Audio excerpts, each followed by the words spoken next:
Hi guys, so today we're going to do the topic of lower limb fractures. Now, first of all, the pelvis and hip.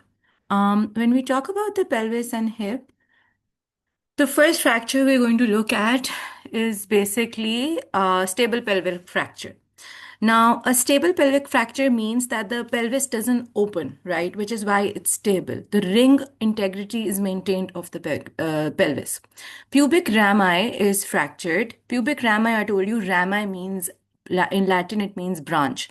So the two branches, the two rami of the pubis may be fractures.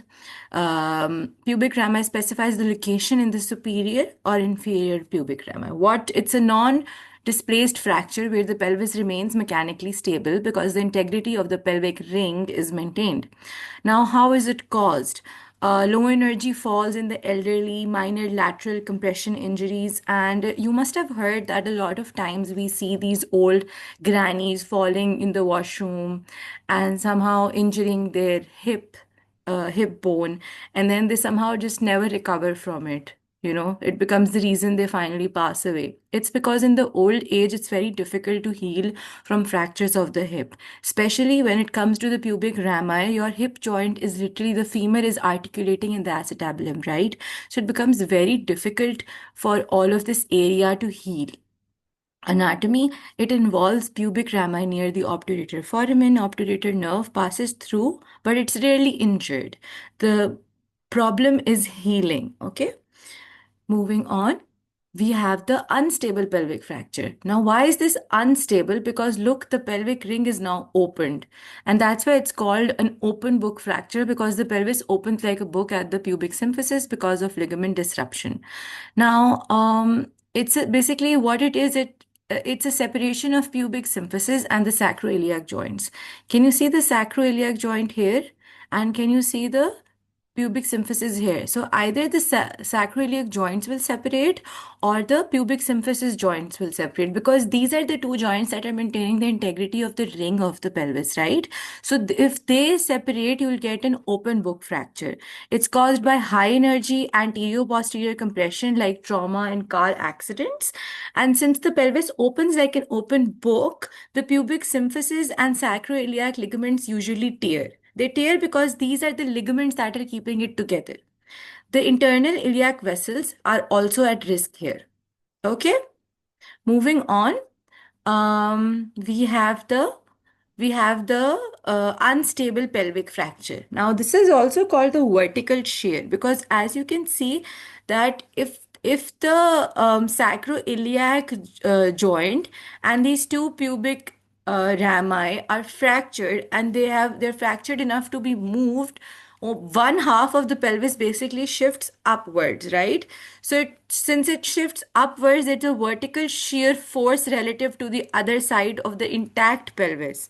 So hemipelvis, half of the pelvis moves superiorly, disrupting pelvic stability. When is it caused? Usually fall from a height, landing on one leg, or any high energy trauma. Sacroiliac joint is disrupted, lumbosacral plexus and internal iliac artery and injury is possible. Now, if you remember, the lumbosacral plexus was formed using the two muscles psoas major and the piriformis. The lumbar plexus was wrapped around the psoas major, and the piriformis was wrapping the sacral plexus around it. As you can see, this is exactly the area where both of them would be attaching, right? Both of them would be passing laterally. So once this is all moving upwards, is a vertical shear, high trauma upwards, what happens is that is also injured, right? Moving on, we have another fracture called the acetabular fracture of the anterior column.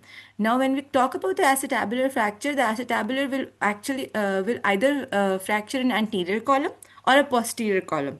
And depending on where the fracture is happening on the acetabulum, which area is moving or involved, we will call it anterior or posterior, right? So acetabular means involving the hip socket, and it is in the front part formed by the pubis and anterior ilium. So here you can see that this is the anterior ilium, right? And this is the anterior pubis. This is your ischium, and this is your a little bit of the inferior pubis. Okay, so when the anterior ilium and superior pubis is involved, or anterior ilium and front part of the pubis is involved, we say that it's an anterior column fracture. It's a fracture through the anterior acetabulum extending into pubis. Causes, it can be due to a dashboard injury forcing the hip flexion and abduction. Anatomy, iliopubic eminence and acetabular rim is involved here, as you can already see that the iliopubic eminence here, the iliopubic eminence and the acetabular rim, this is your acetabular rim is involved, right? And femoral nerve and external iliac vessels lie nearby, so they can also be involved. Okay, now we move on to acetabular fracture, the posterior column. Now, when we talk about the posterior column, basically now we're involving the posterior side of the hip bone. It involves the posterior column of the acetabulum, ischium. Here you can see this is the ischium, right? And posterior acetabular wall. Here this is the posterior acetabular wall. And it's usually a fracture of the posterior acetabulum with hip dislocation, right? It is usually caused by a car crash. There's like this sudden axial load on a flexed hip, and ischium and posterior acetabulum are involved here, and nerve runs posteriorly, right? So it's very vulnerable in the posterior column fracture. Now we have a hip dislocation. As I told you, hip can also be dislocated in the other fractures that we discussed above, right? Hip dislocation can be a symptom of the can be a symptom or a sequelae of the fracture that I discussed above. But separately, if we do hip dislocation, what should we remember? We should remember that whenever we do hip dislocation, the sciatic nerve is at rest. Posterior indicates that the femoral head is displaced backward relative to the acetabulum. Okay, so if we're saying that there's a posterior dislocation, we should know that the femoral head is displaced backward, not forward. Okay, and comparing it to the acetabulum, why? Because the femoral head articulates in the acetabulum to form the hip joint. Now, posterior dislocation of femoral head from acetabulum causes this, and again, a dashboard injury with the hip flexed and adducted will be causing this fracture. Anatomy, posterior capsule ruptures, sciatic nerve posteriorly at risk. Okay, and the blood supply via the medial circumflex femoral artery. Do you remember the medial circumflex femoral artery in the hip joint? We studied it in the anastomosis of the hip joint. This may also be disrupted. Okay, moving on, the pelvis and hip. Now, we're still continuing the fractures of the pelvis and the hip. We have the hip dislocation, like the anterior nerve artery at risk. Okay, so when we have the anterior hip dislocation, we have the femoral nerve or artery at risk. But when we have the posterior hip dislocation, we have the sciatic nerve at risk. Okay. In the anterior the hip dislocation, the word anterior indicates femoral head displaces forwards out of the socket. It is caused by anterior hip dislocation, such as like forced abduction and external rotation. Anterior capsule of the joint will tear. Okay, that could be one of the sequelae. Femoral nerve and artery can be stretched. It can be compressed. Okay, avulsion fracture. Now, avulsion basically means, avulsion, you will see this word coming up in a lot of slides from here. Avulsion basically means that a bone fragment is pulled off by tendon. Okay, so avulsion fracture of the anterior superior iliac spine. So you remember that the sartorius was originating from the anterior superior iliac spine, right? So the anterior superior iliac spine is where the sartorius originates. The sartorius, how will this happen? Sartorius contraction pulls the ASIS, the anterior superior iliac spine, fragment off the pelvis, right? So if suddenly sartorius is in some forced contraction, it will pull the anterior superior iliac spine fragment with itself. Okay, such as sprinting or sudden acceleration. So you're suddenly running very, very fast, right? So the anterior sphenic spine of the ilium is involved. The lateral femoral cutaneous nerve passes nearby. That can also be involved. Okay. Moving on to the avulsion fracture of anterior inferior iliac spine. So you remember that the rectus femoris was originating from the anterior inferior iliac spine, and sudden pull of the rectus femoris can tear this bone fragment, right? Can you appreciate that here? The bone fragment from here is a little displaced. For example, explosive kicking or hip flexion during sports. You know how these boxers are kicking that punching bag, right? So, sudden kicking, explosive kicking, or hip flexion during sports can cause this. So, an anterior iliac spine is below the anterior superior iliac spine, and rectus femoris originates from the anterior inferior iliac spine, and sartorius originates from the anterior superior iliac spine. Now we also have an avulsion fracture. I told you that whenever the word avulsion comes, a bone fragment is being moved, okay, or displaced. Now avulsion fracture of the ischial tuberosity, what will be affected? I remember I told you that the ischial tuberosity, the hamstrings, the semimembranosus, the semitendinosus, and biceps femoris was originating from the ischial tuberosity. So an avulsion fracture at the ischial tuberosity where the hamstring muscles attach will cause ischial tuberosity or sciatic nerve that is lying posteriorly to become involved, right? So it can be caused by sudden forceful contraction of hamstrings, which will detach a bone fragment, right? It can be caused by sprinting or overstretching of hamstrings. Okay, moving on to slipped capital femoris epiphysis. Now, slipped capital femoris epiphysis basically slipped means it's displaced. Capital femoral epiphysis means that the head of the femur, capital is always related to the head, right? Caput, capitate. So the head of femur slips relatively to the neck at the growth plate. Here you can see the head of femur, right? So the head of femur is slipping here relative to the neck at the growth of the plate. And this is the growth plate, right? This is the epiphysis. Now, uh, it is caused in adolescents, like puberty going children with obesity or rapid growth. So, if they are suddenly going through puberty, gaining height, and whatsoever, or they're very obese, this happens in those patients. Anatomy, physis between epiphysis and metaphysis weakens, and blood supply from the retinacular vessels is at risk. Okay. Moving on, we have the avascular necrosis of femoral head. This question was asked a lot of times in the Viva, and most of the students did not know this.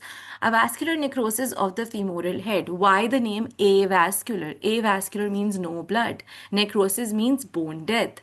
So, avascular necrosis, because the blood supply is cut off, the head of the femur is not getting any blood supply, and that's why the cells are dying. So, what happens is this is a healthy femoral head where the blood supply is normal, and this is the healthy cartilage. But if I cut the neck off, the blood supply is interrupted, right? And what happens is the necrosis of subchondral bone sets in, and collapses the overlying cartilage, leading to osteoarthritis. Basically, it's bone death of femoral head due to loss of blood flow, right? Now, trauma will cause it fracture, dislocation, steroid use, or alcoholism, and medial circumflex femoral artery branches are compromised here. Now we have the femoral neck fracture. This is also called the subcapital intracapsular fracture. Okay, now here this picture is very good to understand the different terms we are going to use in the femur. We have the subcapital, this is the capitate, this is the head, right? Now all of these are intracapsular, right? So the head is intracapsular within the capsule, and when we talk about the neck, we have three um, types of fractures. Always remember cervical means neck. Even the cervical pain in your neck is basically in your neck, right? So whenever I'm saying cervical, I'm talking the femoral neck. Okay, so this is subcapital. Why? Because it's directly below the head of the femur. So a fracture here will be a subcapital fracture. A fracture below it will be a transcervical fracture. Trans means all the way through the neck. And then a basicervical means all the way through the base of the neck, right? This is the greater trochanter, this is the lesser trochanter. So a fracture between this in green area will be the intertrochanteric fracture. This is the lesser trochanter, this is the a fracture below the lesser trochanter, 5 centimeters below the lesser trochanter, will be called a subtrochanteric fracture. A fracture that encompasses a region that starts from the intertrochanteric area and ends just above the subtrochanteric area will be a pertrochanteric fracture. Okay, so if you understand these terms, knowing all these fractures will be like Second guessing to you. Femoral neck fracture, subcapital, intracapsular. It's subcapital because it's just below the femoral head. It's intracapsular because it's inside the hip joint capsule. It's a fracture near the head neck junction. It's basically caused by falls in elderly people, usually due to osteoporosis. It will be when the fracture will happen, retinacular branches of the medial circumflex femoral artery may be torn and avascular necrosis may set in. Now we have, look at this. This is a femoral neck fracture. This is the intertrochanteric region fracture. Okay. And whenever we have femoral neck fractures, the hip joint will be at risk. This is a femoral neck fracture. This is an intertrochanteric fracture. Now, transcervical. We have a subcapital, transcervical, intertrochanteric, and subtrochanteric fracture. When we talk about the transcervical, this one, why the name, this is the transcervical, right? This one. So why the name transcervical? Basically, the transcervical means across the mid neck of the femur. The fracture through the middle of the femoral neck is basically a transcervical fracture. It's caused by falls or twisting injuries in the elderly, and the medial circumflex femoral artery may be compromised. Now we have a femoral neck fracture, which is the basicervical, right? So this is a when we talk about basicervical, it means that it's going all throughout the base of the neck. That will be a type 2 fracture. But if we talk about type 1 fracture, it will go through the neck in a trans way, right? It will not pass in the ring of the basicervical. It is going along all the three areas of the neck, and that will be a transcervical shear fracture, right? So here you can see this is a type 1 fracture happens here and the type 2 fracture happens here. When we extend the line from area 1 to area 2, we will say that it is a transcervical type 1 to 2 fracture.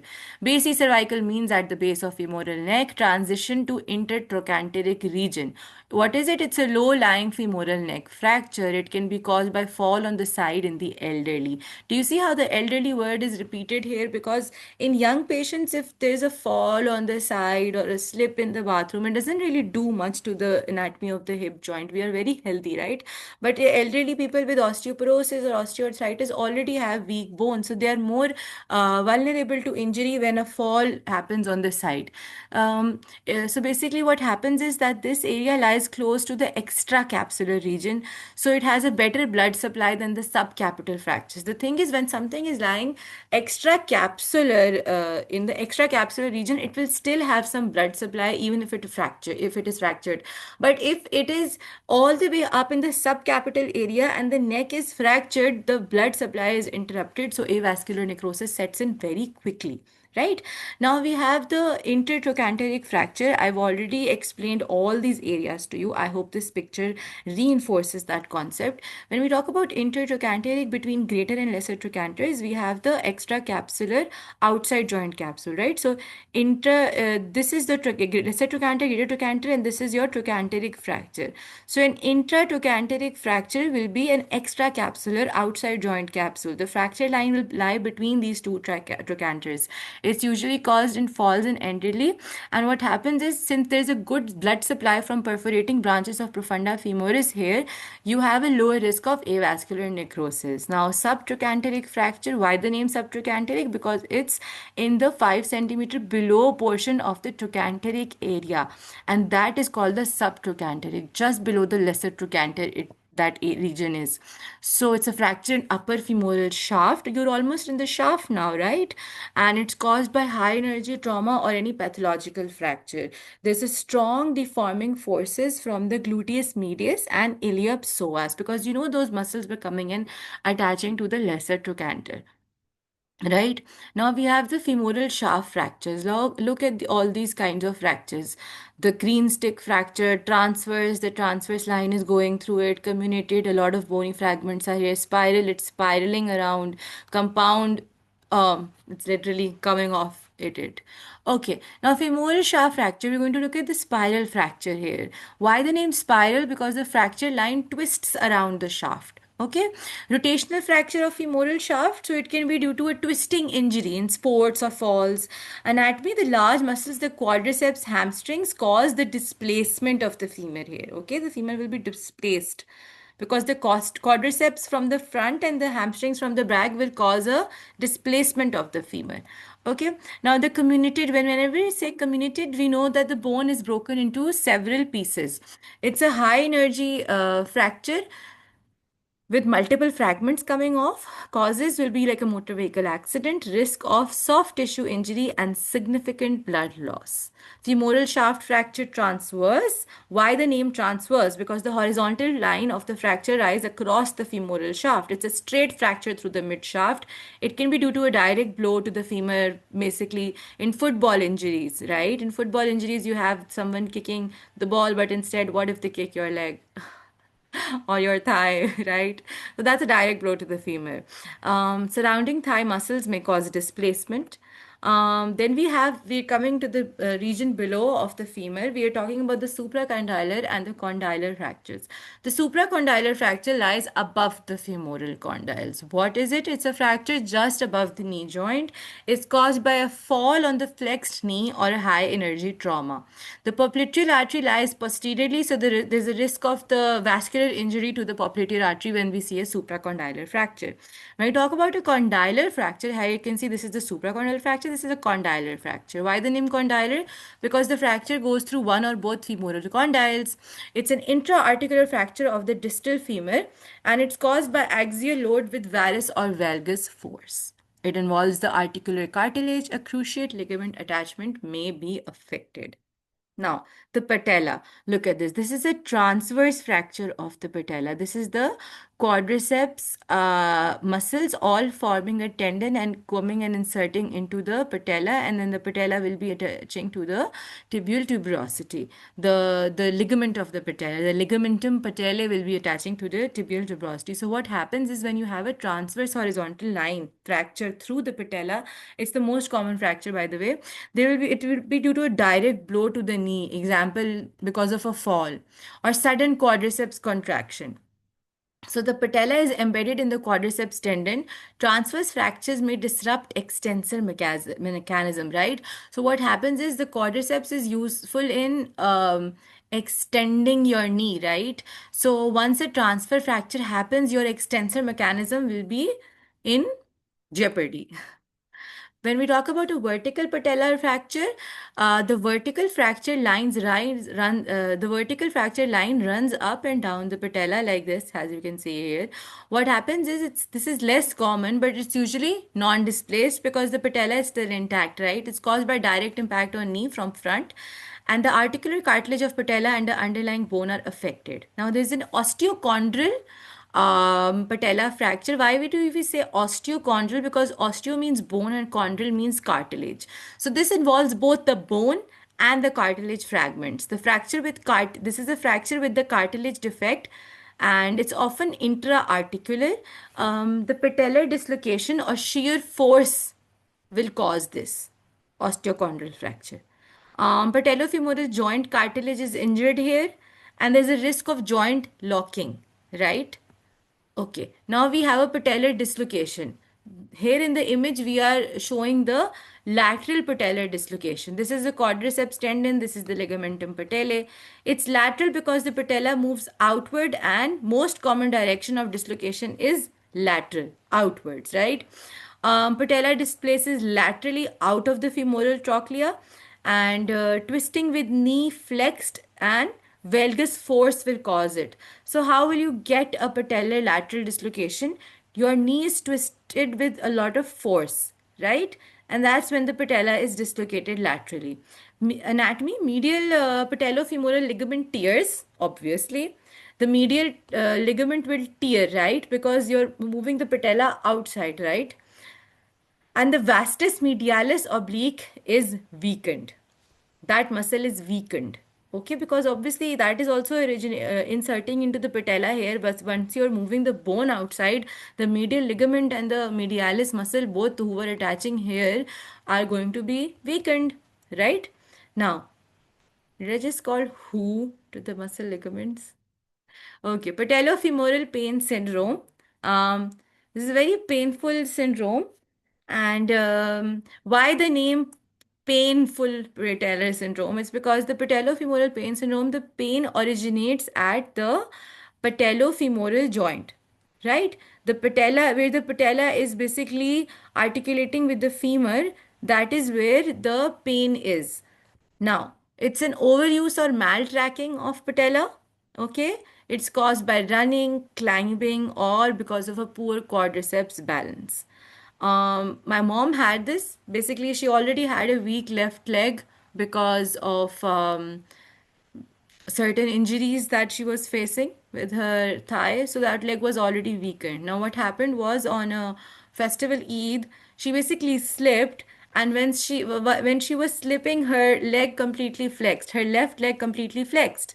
So what happened was that there was already poor quadriceps balance in this leg, and this basically maltracked the patella even more, right? So there's retropatellar cartilage involved here, but whenever you get something like this, you should always get a quick ultrasound before the bleeding subsides, right? Because quickly when it bleeds, you can tell on the ultrasound if there are any bleeding pockets around the joint. And obviously, x-ray is first line. Moving on, bipartite patella variant. What is the meaning of bipartite? It means that the patella basically develops in two separate ossification centers. Bipartite patella is a variant of normal ossification. It's most common at the superolateral quadrant of the patella. Here also you can see this is the superolateral quadrant of the patella. What happens is that generally this fuses by 12 years. It's seen in 2%, but it's almost always bilateral. Symptom would be an anterior knee pain, and in the MRI, there's a presence of anterior knee pain, and without other MRI findings, there's edema or adjacent to the bipartite fragment on MRI. You may see a scenario where the bipartite patella is the primary cause of symptomology. Okay, you can read the case here by pausing the video. This is a normal variant. It's often asymptomatic but may cause pain, as we saw in the case.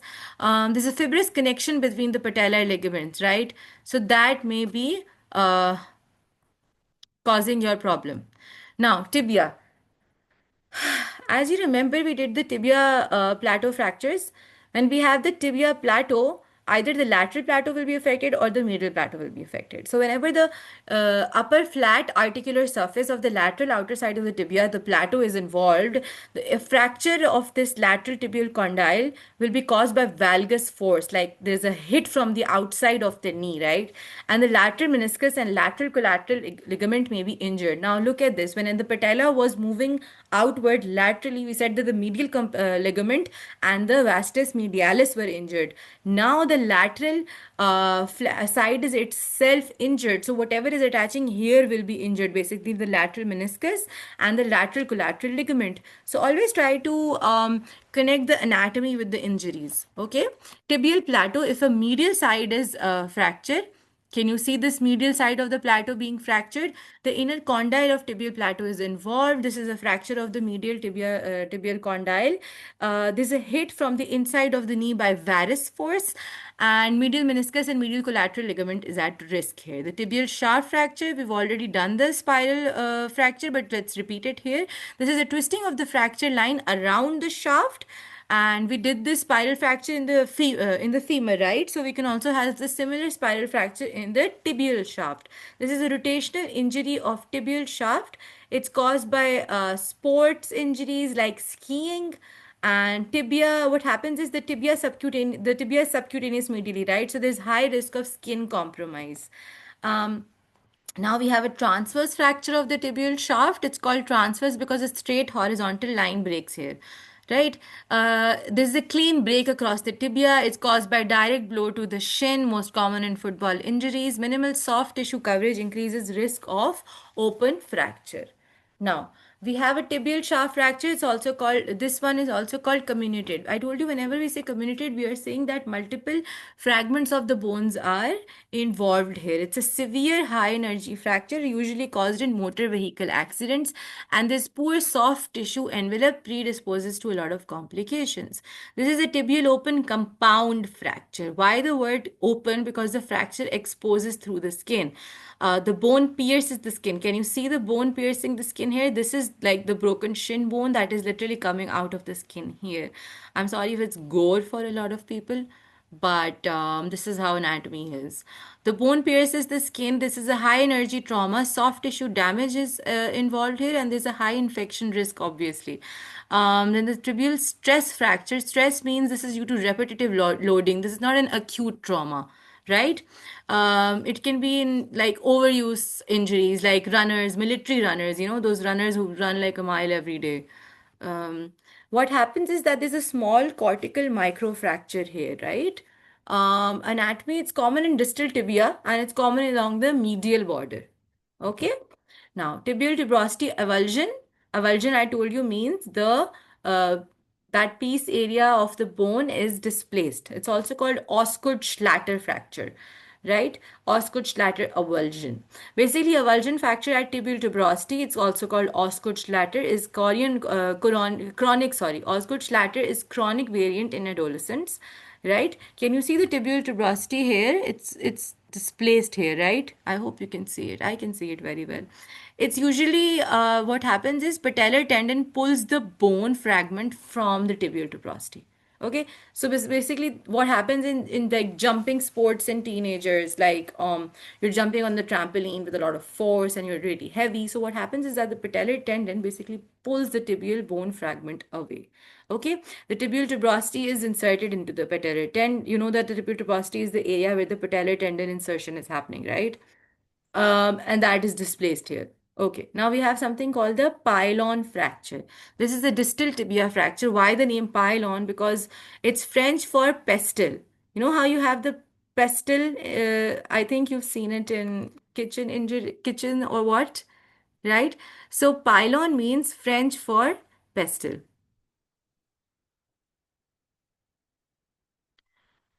What happens is that this describe, you know how you have the mortar and pestle? In Urdu, I would call it the kundi danda, the mortar and pestle. So the kundi danda kind of movement, right? So what happens is it describes the joint here. Okay, so pylon means it describes the vertical impact driving talus into tibia, right? So the talus from below is sort of going in the tibia above. It's like a mortar pestle fracture, if you can remember it like that. And I will call a fracture of a lot of segments to be um, displaced. Okay, it's basically usually caused by axial loading, like a big fall from a height. It involves the ankle joint surface and distal tibia metaphysis. Okay, now we have the compartment syndrome. Can you see this here? Can you see this compartment all opened up and then this external reduction, fixation, all of these screws, right? So what happens in compartment syndrome? Why the name compartment syndrome? Because the pressure rises within the leg compartments. Your leg becomes like a big marble. It's usually a fracture-induced bleeding. So the fracture happens, bleeding starts, and it swells and compresses the vessels and nerves to the point that your leg becomes a marble. You have to have an incision in this and let the blood fall come out of this injury for it to heal the muscles, right? The tibial shaft fractures is the most common cause of compartment syndrome. What will be involved here? The deep peroneal nerve, the anterior tibial artery, both are um, endangered in the anterior compartment syndrome. So you know that the deep peroneal nerve was dividing into the common peroneal nerve was dividing into the deep peroneal and the superficial peroneal nerve in the peroneus longus substance muscle. And the deep peroneal nerve was basically the main nerve of the anterior compartment. And the anterior tibial artery was the main artery of the anterior compartment. So both of them are endangered in the anterior compartment syndrome. Now we have the fibular neck fracture. This is very common, and I know most of you guys already know this because everybody got this right in the Viva. The fibular neck fracture is a peroneal nerve injury. Why the name neck? Because it's just above, just below the fibular head, where the common peroneal nerve is dividing into the superficial and deep peroneal nerve. It's associated with common peroneal nerve injury, and a fracture at fibular neck region will cause this. It's usually by a direct lateral blow to the knee. It's a twisting injury. The common peroneal nerve winds around the fibular neck, and once this happens, there's a foot drop risk. Okay. Fibular shaft fracture. Now we're on to the fibula. A fibular shaft fracture. Why the shaft? Because this is the mid portion of the fibula. It's an isolated fracture, sometimes associated with the fracture of fibular diaphysis. It can be caused by direct trauma or rotational injury with ankle sprain. Fibula is the main muscle, main bone for muscle attachment here. So it has minimal weight bearing, but the bone is mainly there for the muscle attachments of the leg, right? Now we have a Massenet fracture. This is a fracture of the proximal fibula and the medial ankle. So the proximal fibula and the medial ankle, right? This is your fibula, right? Now, the proximal fibula will be involved and the medial ankle will be involved. Weird how these two far away parts are injured together. They're named after Massenet. The fracture involves high fibula and ankle ligament tear. What happens is that it's a proximal fibular fracture with medial deltoid ligament rupture or medial malleolus fracture, right? So the medial deltoid ligament is ruptured here or the medial malleolus is fractured here. External rotation injury of ankle causes this. Syndesmosis is disrupted, the interosseous membrane is torn. This is a Massenet fracture. Proximal fibula is involved, the high fibula, and the medial ankle. Since the medial ankle is involved, you will either have an injury of the medial deltoid ligament rupture or the medial malleolus will be fractured. Okay? And the proximal fibula is obviously fractured. Malleolar fracture, the lateral malleolar fracture. When we talk about the lateral malleolar fracture, obviously we're talking about the fibula. Now, the lateral malleolus is the distal fibular prominence. It's a fracture of a lateral malleolus. It's caused by supination or external rotation injury. The anterior talofibular ligament is involved and possibly some syndesmotic extension. The medial malleolar can also be fractured. The medial malleolus is the distal tibial prominence. It is a fracture of the medial malleolus. That this will be caused by the opposite things that we saw in the lateral malleolus. So basically, pronation or abduction injury. Anatomy is that the deltoid ligament is often associated here. Okay, bimalleolar fracture, both the malleolus are being fractured. Bi means two, right? So it involves the medial and lateral malleoli. This is a fracture of both malleoli. It causes an unstable ankle. This is a twisting ankle injury. The syndesmosis may be intact or injured. Now we have a trimalleolar fracture. Look at this. This is a trimalleolar fracture. Tri means three. Medial, lateral, and posterior malleoli are also involved here. So what happens is it's a severe ankle fracture dislocation. Severe ankle fracture dislocation caused by high energy rotational injury. The posterior malleolus is basically the posterior tibia, right? The posterior tibia is added here with the medial and lateral malleolus being fractured. The posterior inferior tibiofibular ligament is involved also here. Now, syndesmotic injury is a high ankle sprain. What happens is syndesmosis is basically a fibrous joint between the tibia and fibula, right? So the ligament tears without fracture or with subtle fibular fracture. It is caused by external rotation or dorsiflexion injury. It is caused basically the anterior and posterior tibiofibular ligaments are torn, right?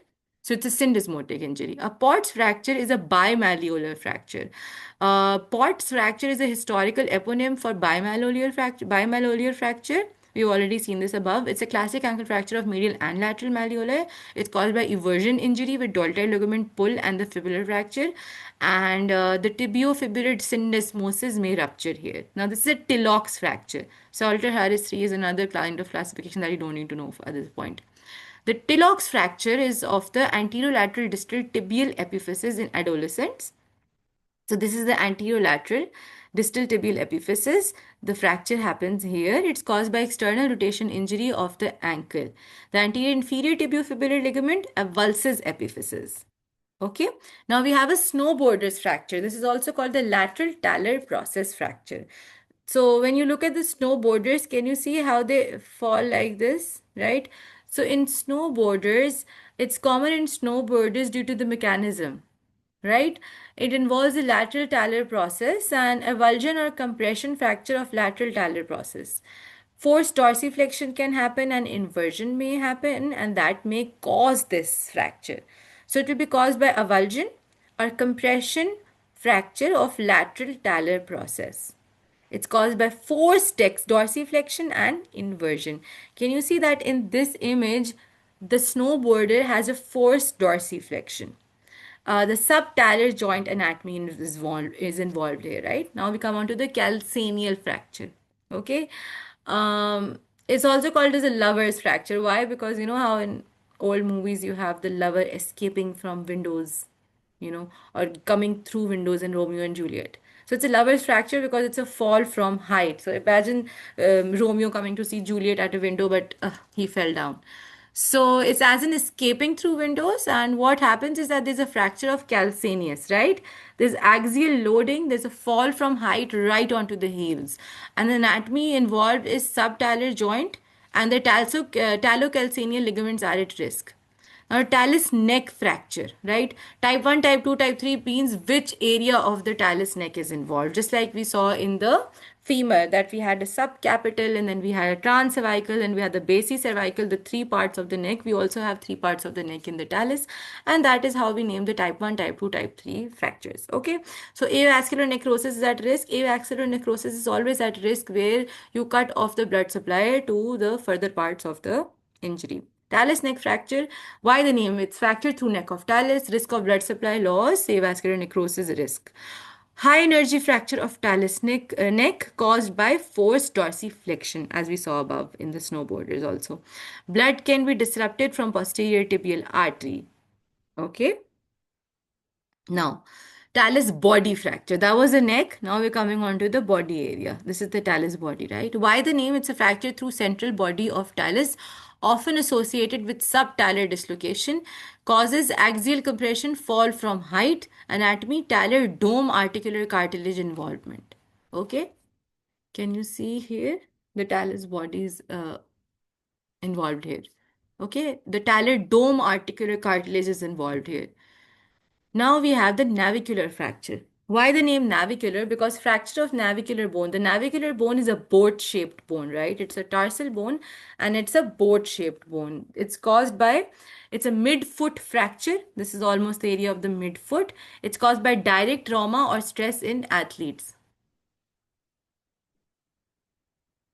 The tibialis posterior tendon insertion may be affected. Now we have a cuboid fracture. Why the name cuboid? Because fracture of the cuboid bone, which is your lateral tarsal bone. It's often called nutcracker fracture. It's caused by forefoot abduction, which compresses the cuboid between calcaneus and fourth to fifth metatarsals. The peroneus longus tendon groove is involved here. Now the foot, this is a cuneiform fracture. If you remember, we had three cuneiforms: lateral, medial, and intermediate cuneiforms, right? Right in front of the navicular, right? So we have three cuneiforms, fracture of one of the three wedge-shaped cuneiform bones. This is a rare mid-foot fracture. It's very rare. It happens in crush injuries or twisting trauma. The dorsalis pedis artery crosses this region and may be at risk. Now there's a Jones fracture, the base of the fifth metacarpal. I'll show it to you here. So a stress fracture, a Jones fracture, and an avulsion fracture may happen. All three of these fractures may happen at the base of the fifth metatarsal. Why the name? It was named after Sir Robert Jones. Fracture at metaphyseal diaphyseal junction. It's a transverse fracture 1.5 to 3 centimeters from the tuberosity. It's caused by sudden inversion of foot, and anatomy is that there's a poor blood supply here, right? So healing is very slow. Okay, now the foot, now we come on to another fracture of the fifth metatarsal, and this is the dancer's fracture. It's very common in dancers. As you can see, dancers use their foot quite weirdly. So you have a lot of load coming onto the dancer's fifth metatarsal. It's common in dancers. Avulsion by Peyronie's brevis tendon happens. Avulsion fracture of fifth metatarsal tuberosity occurs here, and this is due to sudden inversion of foot. The Peyronie's brevis tendon attachment will be involved here. We have a March fracture. This is the stress fracture of metatarsal. March because it's seen in military recruits due to repetitive marching. They stomp their foot down with so much force that the metatarsal may be fractured due to stress. It's a stress fracture of the second or third metatarsal. It's due to repetitive microtrauma. It's not an acute fracture. It happens over time. A metatarsal shafts are involved and there's minimal soft tissue coverage. Then we have the phalangeal toe fracture. Can you see this fracture here? The phalanx toe is involved here by the fracture of the phalanges of the toe bones. It's common in stubbing injuries. It's a direct trauma example, dropping object on foot. So you dropped something on the foot and then your fracture happened. It's the proximal phalanx most commonly affected. Lisfranc injury. Lisfranc injury is a tarso-metatarsal joint. Can you see these tarso-metatarsal joint? Why Lisfranc? Because it's named after the surgeon Jacques Lisfranc. It's an injury at tarso-metatarsal joint complex. Dislocation or fracture dislocation of midfoot will occur. It's caused by axial load with foot plantar flexed, right? And the Lisfranc ligament between the medial cuneiform and the second metatarsal is disrupted. So this is the Lisfranc joint and this is the Lisfranc ligament tear. That's it, guys. I hope this video was helpful. I received a lot of um, requests to make the lower limb fracture injuries, which is why I did this.